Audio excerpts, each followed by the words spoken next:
मला काय वेड लागला आहे का बडबड करायला? मी विनाकारण बडबड नाही करत. त्यामागे काही ना काही कारण असते म्हणून बडबड करत असते.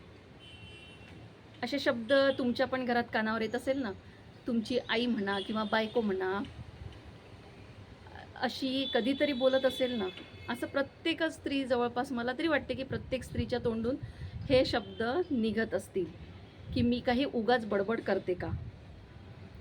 तर आता मला सांगा, घरातली जी व्यक्ती किंवा घरातली स्त्री जर बडबड करत असेल, चिडचिड करत असेल, तर तिची ही चिडचिड किंवा तिची ही बडबड विनाकारण असते का? म्हणजे तिला तिला खूप आनंद मिळत असतो का ती बडबड करून, की तिला खूप हौस असते बडबड करायची, चिडचिड करायची म्हणून ती बडबड करत असते? असं काही असते का? तर त्याच्यामागे काय कारणं असतात? कारण कोणी काही पागल नाही आहे ना, विनाकारण बडबड करायला. त्याला वेड लागलेलं नसते. तर त्यामागे ना काही कारणं असतात, म्हणून ती व्यक्ती चिडचिड करत असते, बडबड करत असते आणि जनरली घरातल्या स्त्रिया असं वागतात. तर आता त्या असं वागतात म्हणजे तुम्ही त्यांना मूर्ख म्हणून किंवा हिला तर काही कामच नाही, जेव्हा पाहिलं तेव्हा बडबडच करत राहते, जेव्हा पाहिलं तेव्हा चिडचिडच करत राहते, असे म्हणून मोकळे होऊन जाता. पण तिची ही चिडचिड कोणामुळे होते, का होते, हे कधी समजून घेण्याचा प्रयत्न केला आहे का तुम्ही? की कुठेतरी या गोष्टीला, तिच्या चिडचिड करण्याला तुम्ही कारणीभूत असता, असा कधी विचार केला आहे का तुम्ही? तिचं सकाळी उठल्यापासून तर रात्री झोपेपर्यंतचं रुटीन ठरलेलं असते अगदी तिचं. तिला सकाळपासून संध्याकाळपर्यंत, रात्री झोपेपर्यंत हेही कामं आवरायची असतात. घरातली असतात, काही बाहेरची असतात, कोणी येणारे जाणारे असतात घरी, ते सगळं तिला आवरायचं असते. आणि मग त्यातनं तिची दमछाक होते, ती दमते, थकते आणि मग ती चिडचिड करते. आणि मग ही चिडचिड ती करणार कोणावर? तर जे तिचे हक्काचे लोक आहे, तिच्या घरातले लोक आहे, अशांवरच ती चिडचिड करणार नाही ना, की बाहेरच्या लोकांवर जाऊन घरी पाहुणे-रावणे आले तर त्यांच्यावरती चिडचिड करणार आहे? असं नाही करू शकत ना. मग तिचा हा थकवा जो आहे, तिला आलेला जो कामाचा ताण आहे, तो ताण ती त्या चिडचिड करण्यातून किंवा त्या बडबड करण्यातून ती व्यक्त करत असते. आणि तुम्हाला असं वाटत राहते, की हिला काही कामधंदेच नाही, ही जेव्हा पाहिलं तेव्हा अशीच करत राहते. तर असं तुमच्या घरात होते की नाही? असं होतच असेल. असं मला तरी नाही वाटत, की एवढं संयमी किंवा एवढं शांत स्वभावाचं कोणी असेल. नाही अशातली गोष्ट नाही, असू शकते, पण अगदी बोटावर मोजण्या इतके लोकं असे इतके संयमी असू शकतात. आता तर जर घरातले लोकं वारंवार एकच एक चूक करत असेल.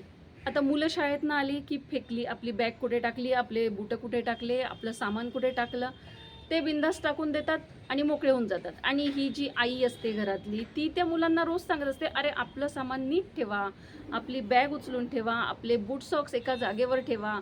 ती रोज, रोज, रोज हे सांगत असून सुद्धा तुमच्यामध्ये जर फरकच पडत नसेल, रोज तुम्ही तसेच वागत असेल, तर मग तुम्ही तिच्याकडून काय अपेक्षा करता? की तरीही तिने तुम्हाला शांततेनेच सांगावं, संयमानेच सांगावं अशी अपेक्षा आहे तुम्हाला? जर एकच एक गोष्ट रोज घडत असेल आणि ती जर तुम्हाला सांगत असेल, तरी तुम्ही तसेच वागत असाल, तर मग ती साहजिकच चिडचिड करणार आहे ना. आणि घराला शिस्त लावण्याचं, घराला वळण लावण्याचं काम देखील एका स्त्रीचंच असते. त्यामुळे तिला असं वाटत असते, की तिचं घर नीटनेटकं असलं पाहिजे, घरातल्या लोकांच्या सवयी ह्या व्यवस्थित असल्या पाहिजे. त्यासाठी तिचे हे प्रयत्न चालू असतात. हां, मग ती कधी-कधी हार्श होऊन बोलू पण शकते. कधी-कधी तिच्या बोलण्याचा टोन, तिच्या बोलण्याचा आवाज हा वाढू पण शकतो. तर ते सुद्धा तुम्ही कधी-कधी समजून घ्यायला पाहिजे, की ती असं का करते, का वागते? कारण त्यामागे तिची काहीतरी म्हणजे तिची ओढाताण त्यामागे झालेली असते, तिची दमछाक झालेली असते, म्हणून ती असं म्हणजे असं तिच्या वागण्यातून घडत असते. तर आता ती चिडचिड करते, ती बडबड करते म्हणजे ती वाईटच आहे असं नाही आहे ना. एक आई जर मुलाला सांगत असेल, की "तू रात्री इतके-इतके वाजेपर्यंत घरी आला पाहिजे. या इतक्या वाजेच्या आत तू घरात असला पाहिजे." तर याचा अर्थ असा नाही आहे ना, की ती आई त्या मुलाच्या स्वातंत्र्यावर गदा आणते आहे. असं तर नाही आहे ना. ती त्या मुलाला असं का सांगते? कारण तिला आपल्या मुलाची काळजी असते. आज बाहेरचं जग खूप खराब आहे ना. त्यामुळे कोणत्याही आईला आपलं मूल तिच्या डोळ्यासमोर एका वेळेच्या आत घरी असलेलं कोणत्याही आईची अपेक्षा हीच राहणार आहे, त्यामुळे ती सांगत असते की अरे बाबा तू इतके वाजेपर्यंत घरी ये. यामागे तिची काळजी असते. आणि तुम्हाला असं वाटत राहते की माझ्या आईनं माझ्या स्वातंत्र्यावर गदाच आणते. तिला मला कुठल्याच गोष्टीची मोकळीक द्यायची नाही आहे. तिला मी काहीच केलेलं पटत नाही आहे, असं तुम्हाला वाटत राहते. पण कुठे कुठे ना तुम्ही सुद्धा या गोष्टीचा जरा विचार करायला पाहिजे की माझी आई वागते ते चुकीचंच आहे का? माझी आई बोलते ते चुकीचंच आहे का? असं नसते. तिला पण समजून घेण्याचा प्रयत्न केला पाहिजे. आणि त्या चिडचिड करणाऱ्या व्यक्तीने सुद्धा ना कधी-कधी ही गोष्ट लक्षात घेतली पाहिजे की तिची चिडचिड ही प्रत्येक वेळी योग्य आहे का? त्या चिडचिड करण्यातून किंवा ती बडबड करण्यातून घरामध्ये काही फरक पडतो आहे का? जर घरामध्ये काही फरकच पडत नसेल, कोणाची वागणूक जर बदलतच नसेल, तर त्या चिडचिड करण्याचा फायदा काय? हे तिने समजून घेतलं पाहिजे. आणि जर बदल होतच नसेल, तर मग अशा वेळी तिने शांतच राहणं योग्य, म्हणजे चिडचिड न करता. कारण जर चिडचिड करून काहीच होत नाही आहे, कोणामध्ये काही बदलच होत नाही आहे, उलट तुम्ही स्वतःला त्रास करून घेत आहात, तर मग अशा वेळी ना तिने पण ना जरा स्वतःला म्हणजे स्वतःवर संयम ठेवून शांत राहायला पाहिजे. पण मग ती चिडचिड करणारी व्यक्ती ही नेहमी चुकीचीच असते असा त्याचा अर्थ नाही. तिच्या बोलण्यातून आपण एक चुकीचा अर्थ घेतो, तिच्या वागण्यातून आपण एक चुकीचा अर्थ घेतो की हिला काही कामधंदेच नाही, ही अशीच आहे, हिला सतत बडबड करायला पाहिजे, सतत चिडचिड करायला पाहिजे. तर ना या गोष्टीचा कुठेतरी विचार करायला पाहिजे.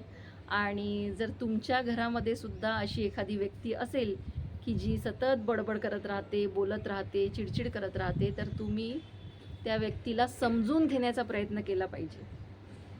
तर पहा, असा हा व्हिडिओ होता. तुम्हाला जर व्हिडिओ आवडला असेल तर एक लाईक नक्की करा. आणि या व्हिडिओमध्ये जे तुम्हाला चांगलं वाटत असेल, ज्या गोष्टी घेण्यासारख्या आहेत त्या गोष्टी नक्कीच घ्या. आणि ज्या तुम्हाला पटत नसेल त्या तुम्ही बिनधास्त सोडून द्या. तर असा हा व्हिडिओ होता. आणि व्हिडिओ आवडला तर व्हिडिओला नक्कीच एक लाईक करा. माझ्या चॅनलला सबस्क्राईब करा, म्हणजे तुम्हाला मी अजून वेगवेगळ्या प्रकारचे व्हिडिओ तुमच्यापुढे घेऊन येऊ शकेल. तर तोपर्यंत धन्यवाद.